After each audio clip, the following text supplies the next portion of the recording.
محفل میلاد النبی صلی اللہ علیہ وسلم کی حقیقت کیا ہے، ضرورت کیا ہے اور تقاضے کیا ہیں، اس حوالے سے کچھ گزارشات عنوان گفتگو رہیں گی۔ دعا ہے اللہ تبارک و تعالی اپنی ناراضگی والے جملے سے محفوظ فرمائے، اپنی رضا والی بات کرنے کی توفیق عطا فرمائے۔ عزیز بھائیو، قرآن مجید فرقان حمید نے ارشاد فرمایا قل بفضل اللہ، اے محبوب آپ فرما دیں جب اللہ کا فضل ملے، وَبِرَحْمَتِهِ اور اس کی رحمت ملے، فَبِذَلِكَ فَلْيَفْرَحُوا تو انہیں چاہیے کہ خوشی کا اظہار کریں۔ سورہ یونس کی آیت نمبر 58 ہے۔ جب اللہ کا فضل اور اس کی رحمت ملے تو خوشی کا اظہار کرو، خوشی کا۔ اسلام مسرتوں کا دین ہے، خوشیوں کا دین ہے۔ نبی پاک سید عالم صلی اللہ تعالیٰ علیہ وسلم کی مسکراہٹ کے اندر وہ حسن تھا کہ کائنات ساری حضور کی مسکراہٹ کی وجہ سے ہی مسکرا رہی ہے۔ حضرت جریر ابن عبداللہ رضی اللہ تعالیٰ عنہ حضور کے صحابی ہیں، وہ فرماتے ہیں کہ جب حضور مدینہ طیبہ تشریف لائے تو میں ملاقات کے لیے حاضر ہوا۔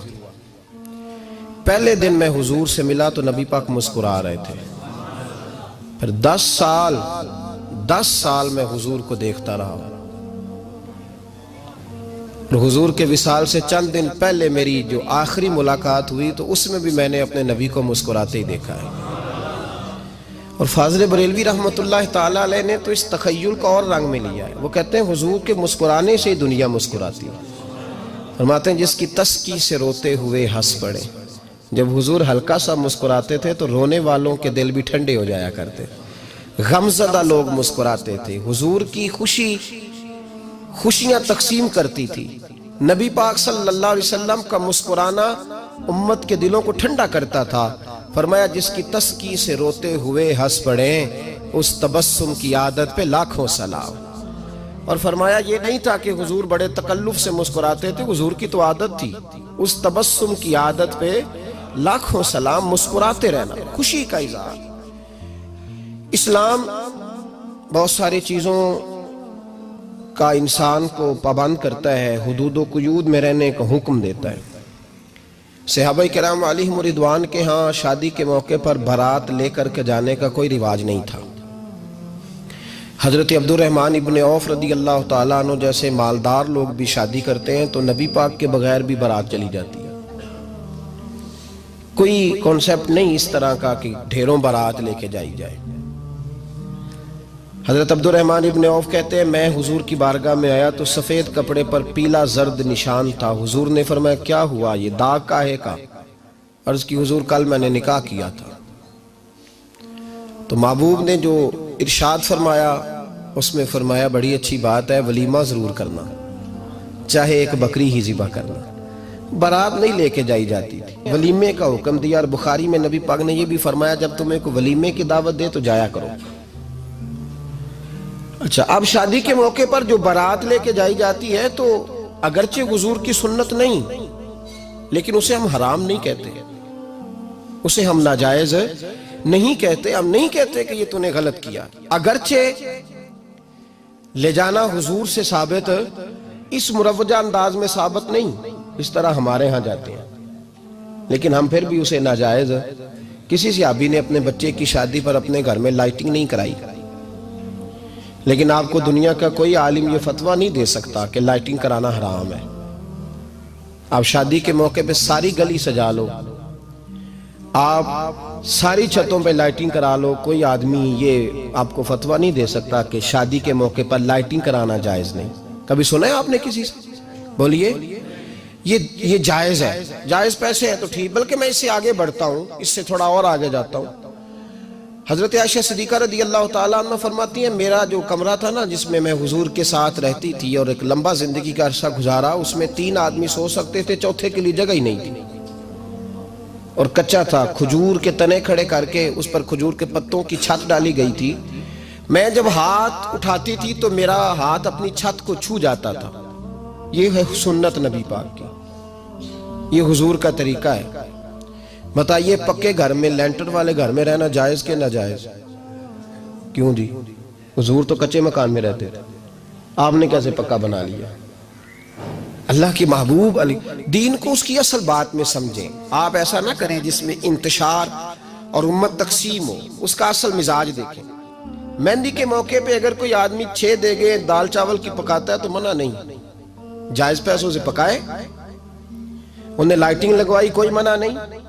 سارے محلے کو کھانا کھلایا، کوئی منع نہیں. بلکہ نبی پاک نے فرمایا بہترین مسلمان ہی وہ ہے جو سلام پہلے لے اور روٹی زیادہ کھلائے، تو بہترین مسلمان ہے. ناجائز کیا ہے؟ ناجائز ہے شادی کے موقع پر بینڈ باجا بجانا، اس میں رقص کرنا، اس میں بھنگڑے ڈالنا، عورتوں مردوں کا اختلاط ہونا، عورتوں کی مووی بنانا، یہ چیزیں ناجائز ہیں. تو جو ناجائز ہے اس پہ پابندی لگائی جائے گی. جو جائز ہے اس کے بارے میں یہ کہا جائے گا کہ بھائی احتیاط کی جائے، سنت کی طرف دیکھا جائے تو بہتر یہی ہے. لیکن اگر کوئی کسی آدمی کے پاس جائز پیسے ہوں، وہ 100 کنال کے گھر میں رہے، اگرچہ سنت یہ نہیں، پر یہ تو کوئی فتویٰ نہیں نہ دے سکتا کہ حرام ہے تیرا 100 کنال کے گھر میں رہنا، کہ ہے فتویٰ کہیں آپ نے سنا. تو ہمارے ہاں تکلیف کا معاملہ یہ ہے. دیکھیں میرے بھائی، کسی بھی صحابی نے، بڑے درد کے ساتھ بات کر رہا ہوں اور یہ میرا درد ہے، میں درد سے اپنے دل کو، اپنے ایمان کو حاضر ناظر کہہ کے بات کر رہا ہوں. امت بٹ جاتی ہے ہر موقع پہ یار، ہر جگہ ہی تقسیم ہو رہی ہے امت مسلمہ. ہر روز کچھ نہ کچھ فتوے ایسے مل جاتے ہیں جس میں دراڑیں پڑتی ہیں. کسی صحابی نے کسی مسجد کے اندر اشتہار چھپوا کے اعلان کرا کے درس قرآن کرایا ہے کبھی؟ سیرت النبی کا جلسہ، ختم بخاری، مدرسے کا دستار فضیلت کا جلسہ، آپ نے اشتہار پڑھے ہیں نا یہ سارے مکاتب فکر کے؟ ہوتے ہیں کہ نہیں ہوتے؟ کسی صحابی نے اس طرح، وہ تو روز درس قرآن دیتے تھے، لیکن اس طرح اشتہار چھپوا کے، پوسٹر لگا کے، اور مصر سے کسی صحابی کو اسپیشل بلوا کے یا یمن سے بلوا کے مسجد کے اندر کبھی درس قرآن کے اجتماعات کرائے، سیرت النبی کے جلسے، ختم بخاری کے؟ او بھائی یہ ساری چیزیں حضور کے صحابہ کی سنت سے مروجہ انداز میں ثابت نہیں. مجھے بتا میرے بھائی، میں درد کے ساتھ تجھ سے سوال کرتا ہوں کہ سیرت النبی کے جلسے میں تو پشاور سے مولانا بلائے، پنڈی سے بلائے، تو گجرات اور کراچی سے لوگوں کو بلا کر کے اگر سیرت کا جلسہ کرائے، اور تو اس میں ایک آدمی کو کراچی سے بلوایا جا رہا ہے تو تو نے اس کو 20,000 کی ٹکٹ بھی دی، اور اشتہار پہ بھی جلسے پہ خرچ ہوا، پھر لنگر بھی پکا، کھانا بھی تو نے کھلایا، نہ تجھے کوئی بیوہ یاد آئی، نہ تجھے کوئی مسکین یاد آیا، نہ تجھے کوئی غریب یاد آیا.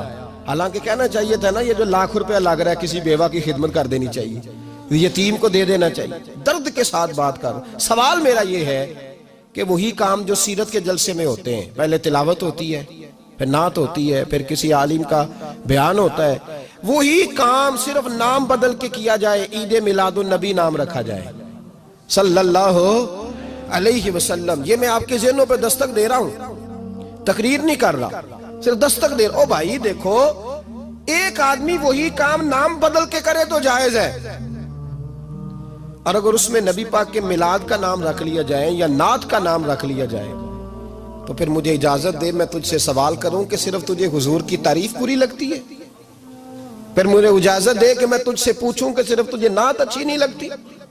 پھر مجھے اجازت دے کہ میں تجھ سے پوچھوں کہ تجھے صرف رسول اللہ کے قصیدے اچھے نہیں لگتے؟ دے مجھے اجازت کہ میں تجھ سے سوال کروں کہ جہاں ذکر رسول کی بات آئے وہاں تو پریشان کیوں ہوتا ہے؟ تجھے پتہ ہی نہیں یہ تو وہ ذکر ہے کہ رب فرماتا ہے تم بیان کرو نہ کرو وَرَفَعْنَا لَكَ ذِكْرَكَ، محبوب میں نے خود تیرے چرچے ساری دنیا میں بلند فرما دیے. اور نبی پاک نے پوچھا حضرت جبریل سے کہ چل جبریل تو بتا میری امت کو پتہ چلے رب نے میرا ذکر کیسے بلند کیا ہے. تو جناب جبریل کہنے لگے محبوبہ رب فرماتا ہے میرے نبی سے کہہ دے جہاں جہاں تیرے رب کا ذکر ہوگا وہاں وہاں تیرا بھی ذکر ہوتا رہے گا. یہ تو محتاج ہی نہیں کسی کا. اتنی جلدی لوگ بپھرتے ہیں. اللہ فرماتا ہے قُلْ بِفَضْلِ اللَّهِ وَبِرَحْمَتِهِ فَبِذَلِكَ فَلْيَفْرَحُوا. محبوب ان سے کہہ دو جب اللہ کا فضل ملے، جب اللہ کی رحمت ملے تو خوشی مناؤ. تیرا نہیں مجھے پتا، مجھے تیرا نہیں پتا، لیکن مجھ سے اگر تو پوچھے تو کائنات میں رب کا سب سے بڑا فضل بھی محمد مصطفیٰ ہی ہے، اور سب سے بڑی رحمت بھی محمد مصطفیٰ ہی ہے. وہ دو عالم کی رحمت تھے، وہ جہاں چاہتے وہیں رہتے، یہ تو ان کی مہربانی ہے کہ یہ عالم پسند آیا۔ رب کریم نے تجھے آنکھ دی، دنیا دیکھی تو نے، رب کریم نے تجھے قوت دی، تو نے دنیا گھومی، اور پھر رب نے تجھے بیٹے دیے تو میٹھا میوہ، اور بیٹیاں دی تو تیرے لیے باعث کرم، تیری چھاتی پہ بچے چڑھے تو نے کہا سب سے بڑی نعمت یہی ہے۔ کہ مالک کہتا ہے تو میرا بندہ تھا، میں نے دینا ہی تھا، تو نے دیا، احسان نہیں جتلایا، لیکن جب اپنا نبی دیا تو کہا میں نے بڑا احسان کیا تم پہ۔ لَقَدْ مَنَّ اللَّهُ عَلَى الْمُؤْمِنِينَ إِذْ بَعَثَ فِيهِمْ رَسُولًا، میں نے تم پر احسان کیا ہے۔ کون دیتا ہے کسی کو محبوب اپنا؟ نہ جانے رب نے یہ کیسے گوارا کیا۔ لَقَدْ مَنَّ اللَّهُ عَلَى الْمُؤْمِنِينَ إِذْ بَعَثَ فِيهِمْ رَسُولًا، اتنا بڑا فضل، اتنا بڑا فضل، فضل بھی حضور۔ اور جب بات رحمت کی آئی تو فرمایا مومنوں صرف تمہیں ہی نہیں، عیسائیوں، یہودیوں، سکھوں، دنیا میں جتنی مخلوق ہے، حتیٰ کہ جانور بھی، حتیٰ کہ چونٹیاں، نباتات، جمادات، ہر چیز، یا اللہ تو نے کیا دیا؟ فرمایا وَمَا أَرْسَلْنَاكَ إِلَّا رَحْمَةً لِلْعَالَمِينَ، میں جس کا رب ہوں ان سب کے لیے میں نے اپنے نبی کو رحمت بنا کے بھیج دیا ہے۔ بیٹے کے آنے پہ تو مٹھائی بانٹتا ہے، میلاد والے دن تو لائٹیں بند کر لیتا ہے، بیٹے کے آنے پر تو حلوائی بٹھاتا ہے، اور نبی پاک کے نام کی لائٹیں لگی ہوں تو پریشان ہوتا ہے۔ ہم سے کبھی پوچھ تجھے بتائیں، بس نہیں چلتا، ورنہ تاڑے توڑ کے چھتوں پہ لگا دیں۔ بس نہیں چلتا، فرشتوں کو بھی کہیں آؤ ہمارے ساتھ شامل ہو جاؤ، آمد مصطفیٰ مرحبا مرحبا کا نعرہ لگانا ہے، ہمارا بس نہیں چلتا، ورنہ دنیا کی ساری نعمتیں بچھا دیں اور لوگوں کو بتلائیں کہ اصل تو خوشی منانے کا دن ہی آج ہے، جب اللہ نے ہمیں اپنا پیارا رسول عطا فرمایا ہے۔ اور ہمارے امام تو کہتا ہے میلاد نہ کر، ہمارے امام نے تو کہا حشر تک ڈالیں گے ہم، حشر تک، یہ 2-4 دن کا تو پروگرام ہی نہیں ہمارا، حشر تک ڈالیں گے ہم پیدائش مولا کی دھوم، اور مثل فارس نجد کے کلے گراتے جائیں گے، خاک ہو جائیں عدو جل کر مگر ہم تو رضا، دم میں جب تک دم ہے ذکر ان کا سناتے جائیں گے۔ ہمارا تو 1-2 دن کا پروگرام ہی نہیں۔ اور پھر سنو کتنی بڑی نعمت ہے۔ حضرت عباس سے کسی نے کہا تھا اللہ کی سب سے بڑی نعمت، تو بخاری اٹھانا، فرمانے لگے محمد نعمت اللہ، بخاری ہے بخاری، فرمایا محمد اللہ کی سب سے بڑی نعمت ہے، صلی اللہ، یہ سب سے